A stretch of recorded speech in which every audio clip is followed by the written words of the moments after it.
Olá. Promover reformas no país, como a da Previdência e a tributária, liderar o processo de privatizações, zerar o déficit fiscal e diminuir o desemprego que afeta mais de 12 milhões de brasileiros. Prioridades do governo do presidente Jair Bolsonaro e missões do ministro da Economia, Paulo Guedes. Primeiro-ministro a ser confirmado no governo, Guedes é mestre e doutor em economia pela Universidade de Chicago, nos Estados Unidos, e tem uma vasta experiência no setor financeiro. Obrigado pela entrevista, ministro. A antiga Previdência se exauriu financeiramente. É uma fábrica de privilégios. Arma de destruição em massa de empregos pela forma inadequada de financiamento, porque os encargos trabalhistas incidem sobre a folha de pagamentos. Então, para um brasileiro conseguir emprego, o outro fica desempregado. Os encargos chegam a dobrar o custo da mão de obra. É o imposto mais cruel que existe, que é sobre a mão de obra. Então, a geração de empregos fica completamente comprometida. De 96 milhões de brasileiros, que são a população economicamente ativa, são os brasileiros em idade de trabalhar, quase 100 milhões, 46 milhões não têm carteira de trabalho. Então, ela tem várias bombas a relógio a bordo. É um avião destinado a cair, com várias bombas relógio a bordo. A primeira é a bomba demográfica. À medida que o país, a distribuição etária vai mudando, o Brasil vai tendo menos jovens, há uma condenação a esse sistema de repartição. Porque cada vez você tem menos jovens, cada vez mais idosos, e essa bomba está marcada para estourar. O Brasil tem apenas 11% de idosos e a Previdência já está às vésperas de um colapso financeiro. Então, essa bomba demográfica é a primeira grande ameaça. A segunda ameaça é exatamente o desemprego em massa que ela produz. 46 milhões de brasileiros vão envelhecer e eles não contribuem porque eles não conseguem emprego formal. Então, não conseguem contribuir. A forma de financiamento é tão equivocada com os impostos sobre a folha de pagamentos que você desemprega pessoas, elas não contribuem, elas vão envelhecer, passam a vida desempregadas ou empregadas de forma informal, mercado informal. São empregos de baixa produtividade, de baixas aspirações e baixas possibilidades. Como não tem capital, tecnologia, a produtividade acaba sendo baixa, informal, e essas pessoas estão condenadas não só a uma vida à margem do sistema oficial, como também já condenadas também a uma aposentadoria pobre lá na frente, porque vão quebrar o sistema. O terceiro grande defeito macroeconômico é que não leva recursos para o futuro. Promete cada vez mais, mas não leva recursos para o futuro. Então, os salários vão sendo corrigidos, o salário mínimo vai subindo, existe essa promessa de uma aposentadoria lá na frente, mas os recursos são consumidos pela própria geração contemporânea, porque o jovem paga e o velho consome, aquilo é destruído instantaneamente. Ao contrário de um regime de capitalização, onde você leva esses recursos para o futuro. Você promete, mas carrega os recursos para o futuro. Os defeitos são inúmeros. É um regime obsoleto, é um regime condenado, cheio de bombas a bordo. Então, nós tínhamos uma responsabilidade moral com as futuras gerações de permitir que eles escapem essa armadilha em que as nossas gerações passadas e contemporâneas se meteram. Nós precisamos escapar dessa armadilha. Esse compromisso moral de permitir que nossos filhos e netos desfrutem de um mercado de trabalho forte, vigoroso, com muita empregabilidade. Permitir que eles desfrutem de aposentadorias mais fortes lá na frente, maiores. Permitir que eles acumulem recursos, levem isso lá para frente. E mais do que isso ainda, permitir que se salve o sistema antigo, as obrigações antigas, os compromissos antigos. Então, a nova Previdência justamente reduz privilégios, reduz fraudes, reduz as desigualdades e começa esse movimento em direção a um novo regime para que não tenhamos as gerações futuras sofrendo dessa mesma ameaça financeira, além do problema moral. Então, o antigo regime tem o grande defeito de ser inviável financeiramente, a médio e longo prazo, está condenado, é um avião condenado a cair. Eu usei essa imagem várias vezes com o presidente Bolsonaro, dizendo: presidente, lá na frente, ou fazemos uma reforma dessa, ou esse avião cai com todo mundo a bordo. E o presidente teve a altura do desafio e disse: Paulo, estuda esses detalhes, mas lá na frente nós vamos cuidar disso, confie em mim. E ele cumpriu completamente todas as expectativas que eu tinha, porque deu apoio, participou, sugeriu e colocou todo mundo dentro de uma reforma abrangente. Todos os setores, uma reforma ampla. Então, os servidores civis, então, a população urbana, a população do campo, os militares dão sua cota de sacrifício também. Então, todos os brasileiros entraram na reforma e temos agora uma nova Previdência. A dinâmica vai ser completamente diferente. À medida que se desenvolva isso, primeiro com essa dimensão econômica e financeira de garantir as aposentadorias de quem já está no sistema, que estariam ameaçadas. Nós estamos indo em direção ao que aconteceu em Portugal, na Grécia, onde houve perdas extraordinárias. Na Grécia chegou a 60%, em Portugal chegou a 30%. As pessoas perderam as suas garantias, as suas aposentadorias. Então, com esse movimento em direção à nova Previdência, nós estamos realmente salvando a antiga e abrindo um caminho novo para as futuras gerações. O que muda de fato com a nova Previdência? Quais são os principais pontos dessa nova Previdência, ministro? Os pilares são exatamente esses que eu falei. Existiu uma enorme disparidade social. O governo, nessa dimensão previdenciária, era uma fábrica de desigualdades. O governo fabricou desigualdades, transferências perversas de renda. Na verdade, os mais pobres estavam pagando pelas previdências dos mais ricos, o que é um absurdo. Justamente os mais desfavorecidos eram quem estavam pagando a previdência dos mais ricos. Então, o primeiro movimento que nós estamos fazendo é exatamente pegar 75% dos brasileiros. Os 75% dos brasileiros têm salários que vão só até 2 salários mínimos. O brasileiro vai de 1 a 2 salários mínimos. Os empregados, os que conseguem, os trabalhadores brasileiros que conseguem emprego, eles vão de 1 a 2 salários mínimos, 75% deles. E esses 75% nós estamos reduzindo as contribuições. Então, quem pagava 9% vai pagar 8,5%, quem pagava 8% vai pagar 7,5%. Então, o primeiro grande movimento é reduzir justamente os encargos para os mais desfavorecidos. Então, quem ganha menos está pagando ainda menos. E justamente quem ganha mais está pagando mais. Com isso, nós estamos conseguindo reduzir as desigualdades e remover os privilégios. Havia muitos privilégios, uma disparidade muito grande. É inadmissível que o governo seja um fabricante de desigualdades. Você não pode pegar recursos públicos, disse há pouco, como é difícil você captar recursos para essa previdência. Para captar, você já deixa alguém desempregado. Então, dos 100 milhões de brasileiros, é como se você deixasse 50 milhões desempregados para tributar os outros 50, para pedir os encargos e as contribuições dos outros 50.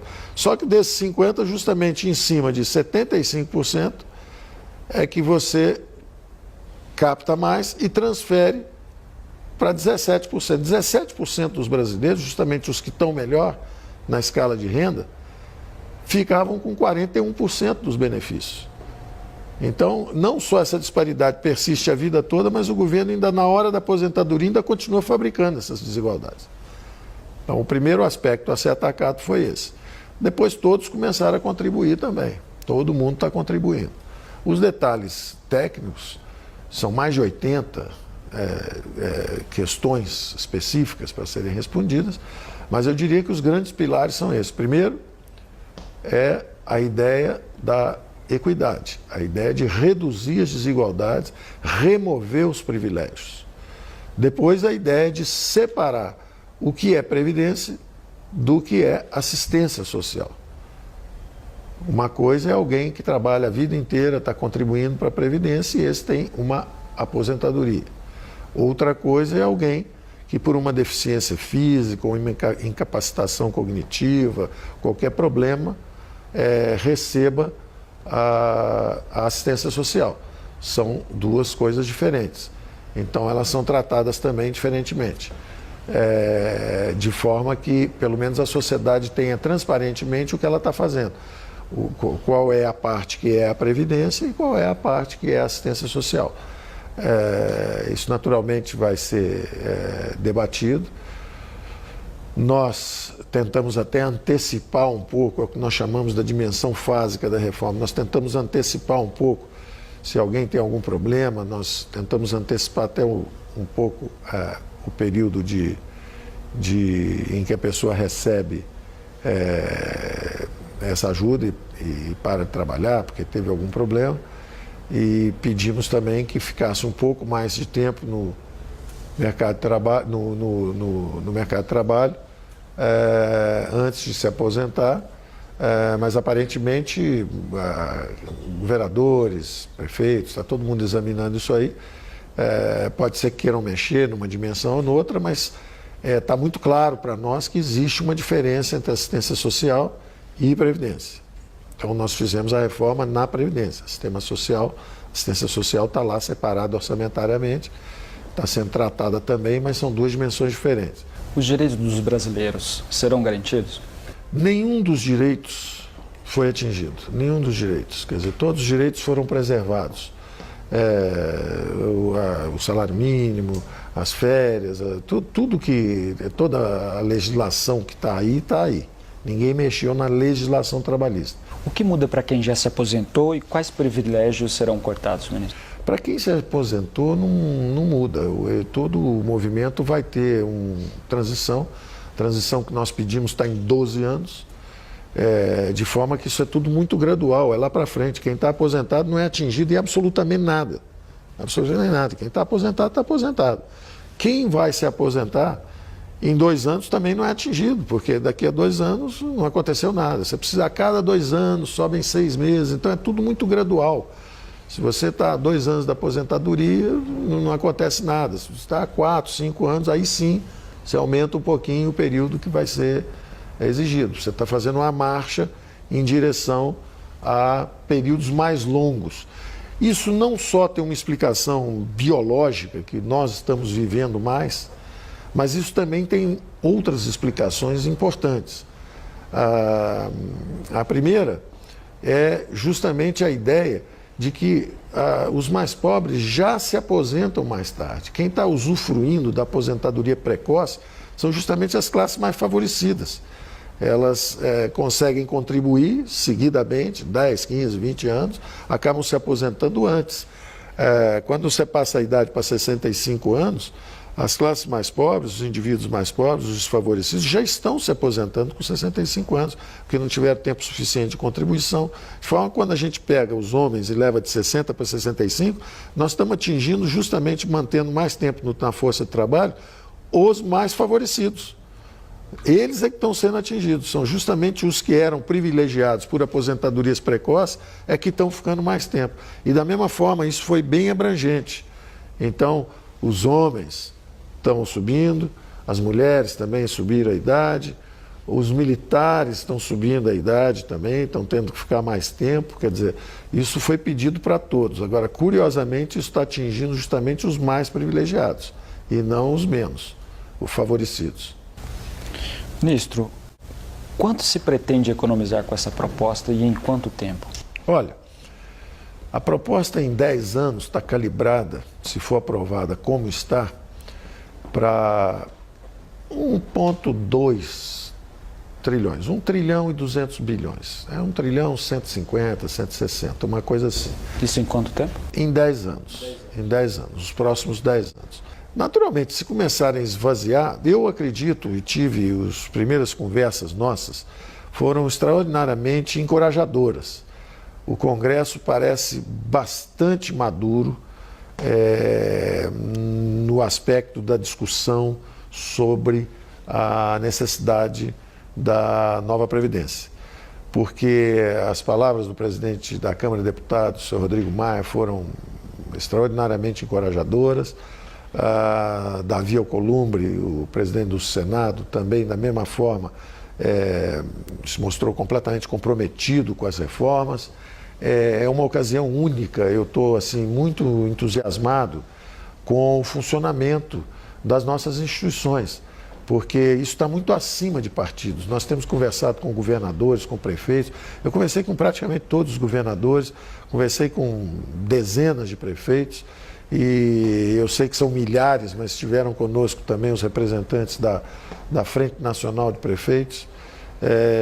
E a classe política percebeu que é incontornável a necessidade dessa reforma. As prefeituras estão com problemas, os governos estaduais estão com problema, o governo federal está com problema, e isso não é mais adiável. Nós estaríamos realmente sob ameaça de perdermos as aposentadorias que existem hoje. Então, essa percepção da classe política é muito encorajadora, porque isso está há décadas sendo adiado, contornado, e hoje eu acho que chegou a hora dessa nova Previdência, porque há um amadurecimento muito grande da matéria. Pode haver um detalhe para cá ou para lá que vai ser muito bem-vindo. Nas discussões nós temos recebido contribuições excelentes, sugestões excelentes de prefeitos, de governadores, de deputados. Também sabemos que isso, na verdade, nós estamos pensando na população brasileira, 200 milhões de brasileiros. Agora, naturalmente, existem 6, 7, 8 milhões de privilegiados, que são justamente quem está sendo atingido pela reforma, e esses são os que têm mais força, ou tiveram no passado, maior força corporativa. Rondavam os parlamentos, pressionavam os parlamentos, ofereciam favores para os parlamentos, então dizendo, olha, estão ameaçando isso, estão ameaçando aquilo, quando na verdade o que estava sob ameaça são os privilégios. Os privilégios é que estão sob ameaça. Então nós estamos conseguindo realmente pegar os regimes diferentes que havia no Brasil e começando a fazê-los convergir. Partem de pontos diferentes. A mulher, o trabalhador rural, o funcionário público, cada um parte de um ponto. Mas todos estão caminhando, todos aumentaram em 5 anos a sua permanência no mercado de trabalho, todos estão indo em direção, lá na frente, a uma aposentadoria com menos desigualdades que existe atualmente. Então eu estou bastante otimista. Eu acho até que não está havendo até grande resistência do ponto de vista da classe política esclarecida, porque eles já perceberam que esse caminho é o caminho para botar o Brasil para crescer, inclusive. Gerar emprego, botar para crescer, reduzir as desigualdades. Eu estou bastante satisfeito com as conversas que tenho tido até agora. Vai ser uma surpresa muito grande para mim se mexerem muito nesse projeto. E aí, voltando à sua pergunta, 1 trilhão é uma linha importante. 1 trilhão em 10 anos para cima é a garantia de que nós podemos acelerar a transição, criando novas opções para as gerações futuras. Nós precisamos pensar de que cada vez que nós mexemos nesse número para baixo, nós estamos sacando contra o futuro de nossos filhos e netos.